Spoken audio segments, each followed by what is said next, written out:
Ladies and gentlemen, please welcome the moderator of the next session, Rob Cameron.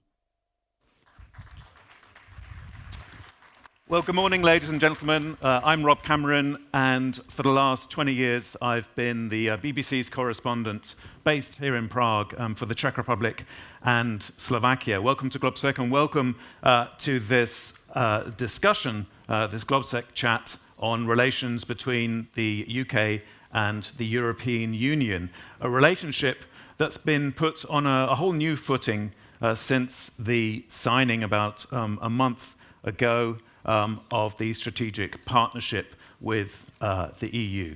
So it gives me great pleasure now to welcome to the stage the chief architect of that agreement, the man who negotiated it on behalf of the UK government. Please welcome Nick Thomas Symonds, Paymaster General and Minister for the Cabinet Office of the UK. Good morning, Nick. Good morning.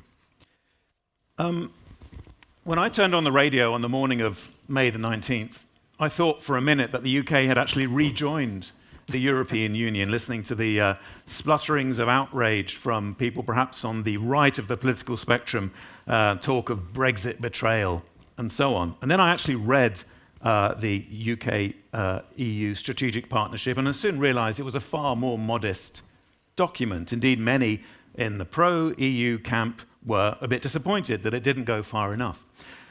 So what does this agreement mean for EU-UK relations at this time of unprecedented uncertainty, a war raging in Eastern Europe and a very unpredictable ally in the White House? I'm delighted to say that we can hear from the man who negotiated that agreement. Is this, Nick, just the first step in what will ultimately be a much closer relationship with the European Union? Well, firstly, Rob, thank you very much for moderating this session this morning, and what an absolute pleasure it is to be here at GLOBSEC with so many friends. I'd also like to, first of all, pass on the very best wishes of the Prime Minister of the United Kingdom, Keir Starmer, who I'm honoured to be representing at GLOBSEC here today. And just before I come specifically, Rob, to the new strategic partnership between the UK and the EU, which I was very privileged to lead the negotiations for, I just wanted really to bring a message today to this conference of working together. I think we were all moved when we heard that address, that virtual address from President Zelensky earlier this morning. And this really is a moment for Europe to be stepping up together. And I was very privileged to have been part of the negotiations of a specific part of the new UK-EU agreement, which is the Strategic Defence Partnership. Of course, NATO is the cornerstone of our security, but that is now hugely complementary to it. And it reinforces the importance of working together, Europe as a continent working together, both in terms of our support for Ukraine, but also our collective defence. Yes, it is about, and I'm sure we'll come on to the SAFE instrument and potential UK participation in SAFE in a moment.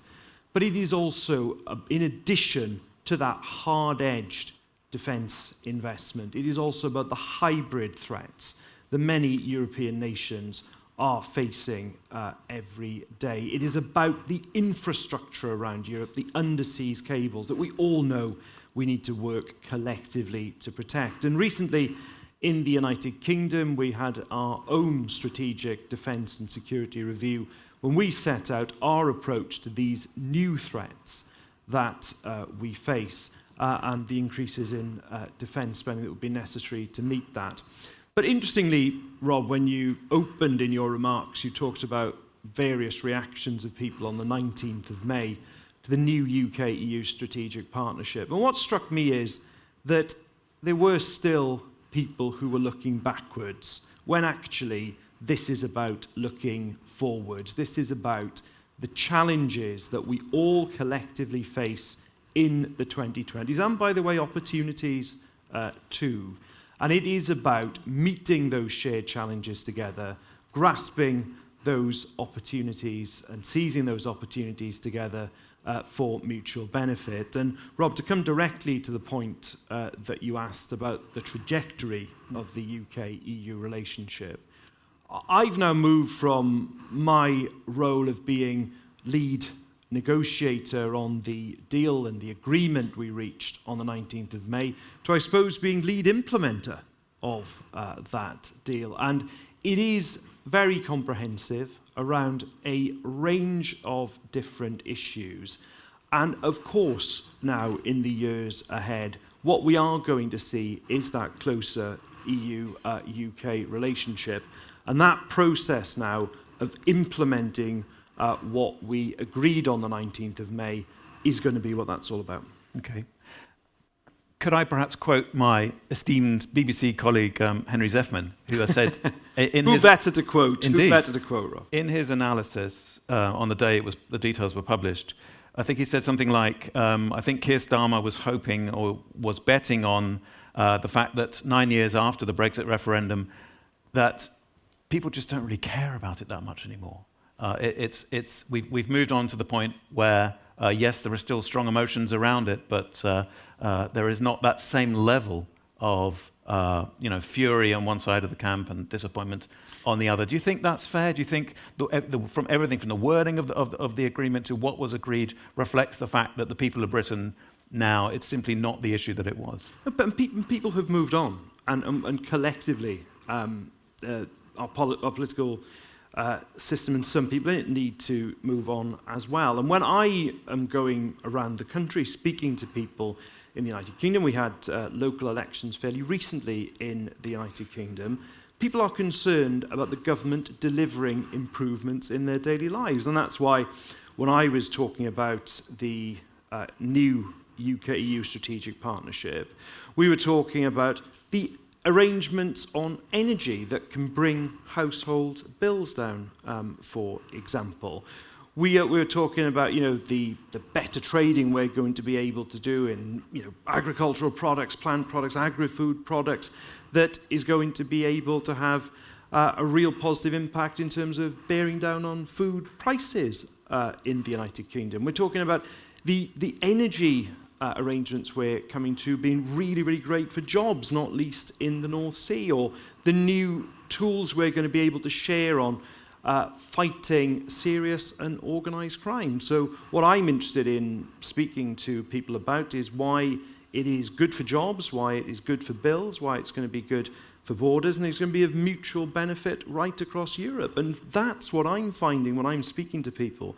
It's the challenges they face today, not the debate of 9 years ago.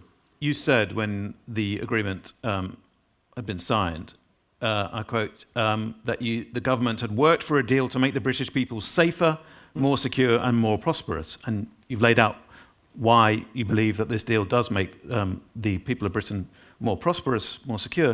In what way does it make them more safe? Well, I think where it really is significant in terms of making them more safe are the things that we are now going to be able to share from, you think of going down into a bit more detail, things like, facial recognition and other, better judicial cooperation is another example. And the point is this: serious and organised criminals out there that wish all of us harm, in their criminal enterprises, they don't recognise borders, not at all. And the way that we will tackle these criminals who wish us harm is by working together. No serious, as I say, borders are not recognised by those who wish us harm.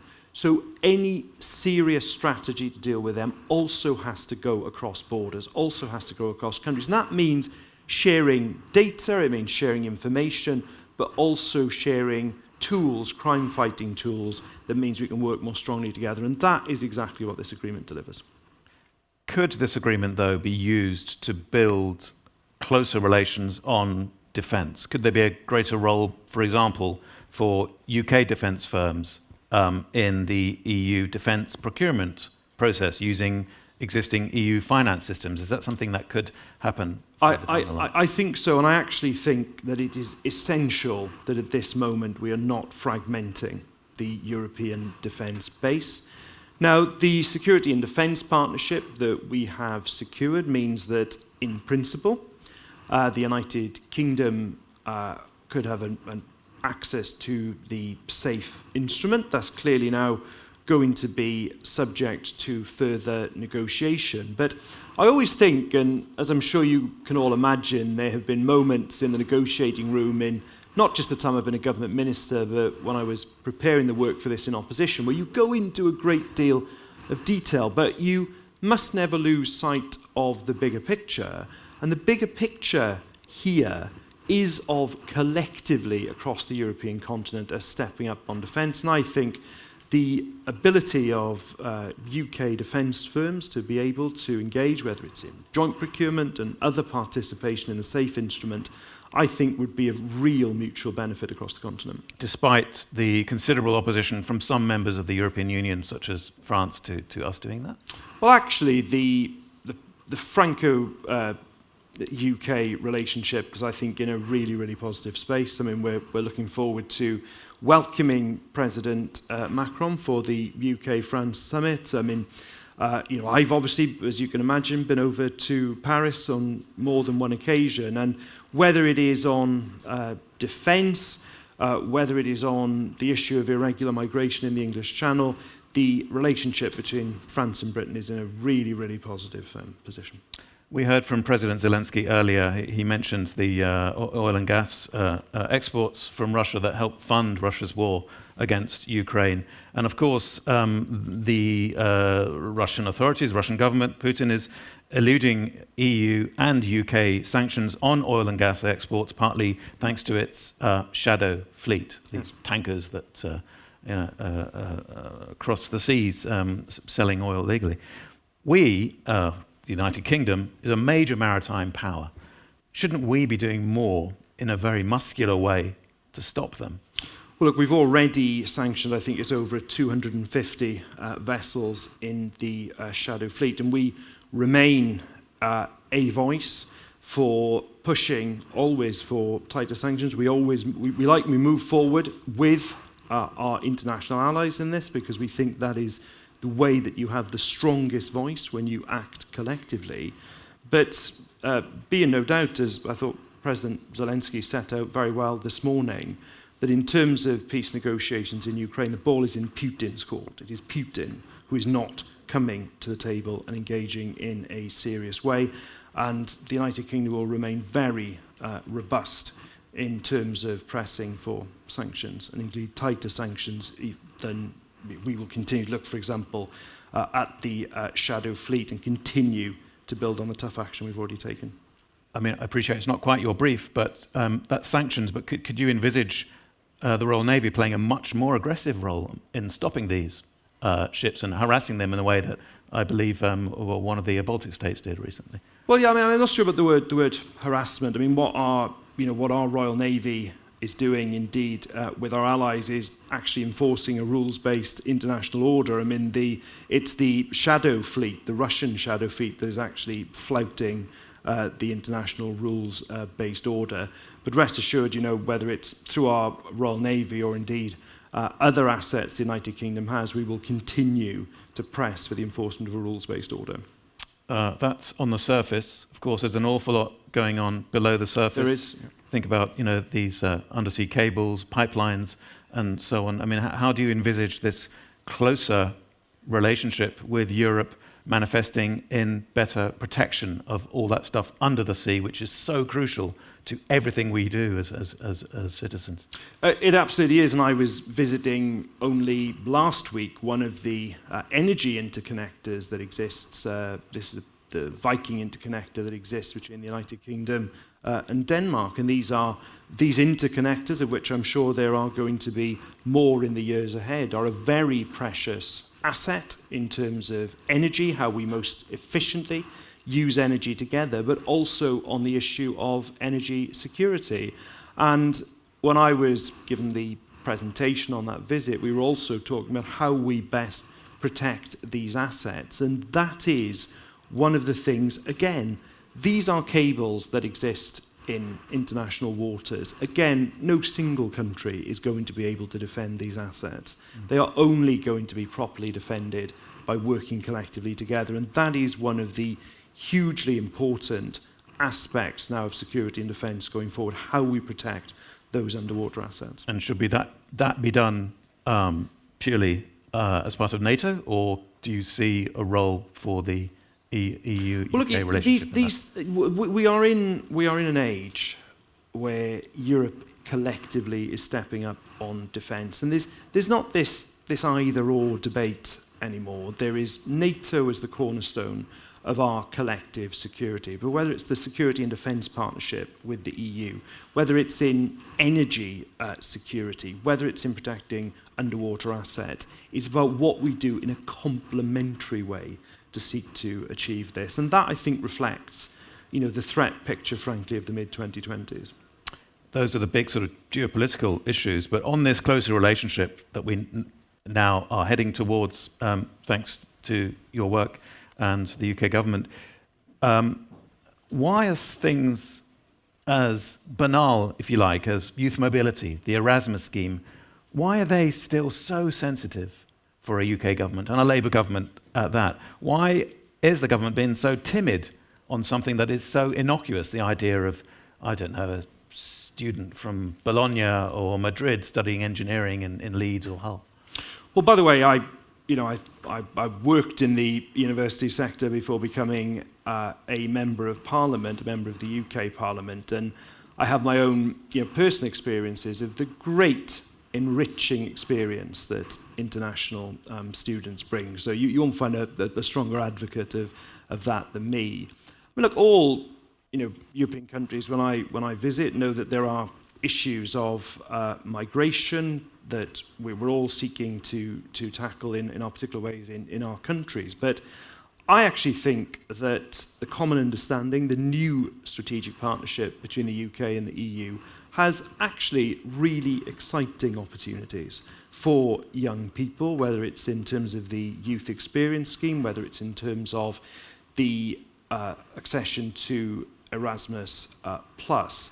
These are really positive aspects. These are about opportunities for young British people, and indeed for young Europeans. And frankly, I think it's something we should be celebrating going forward. But haven't you just proven my point there? The fact that I said youth mobility and you said youth experience, because this is now the way that it's phrased, which suggests a great deal of anxiety in Whitehall and 10 Downing Street about the words that we use to apply these things, even though we're just talking about students going to the UK to study, and the other way around. Of course, words matter, and having, as you can imagine, Rob, negotiated this agreement line by line, I do tend to use the precise words that are in it, as you can imagine.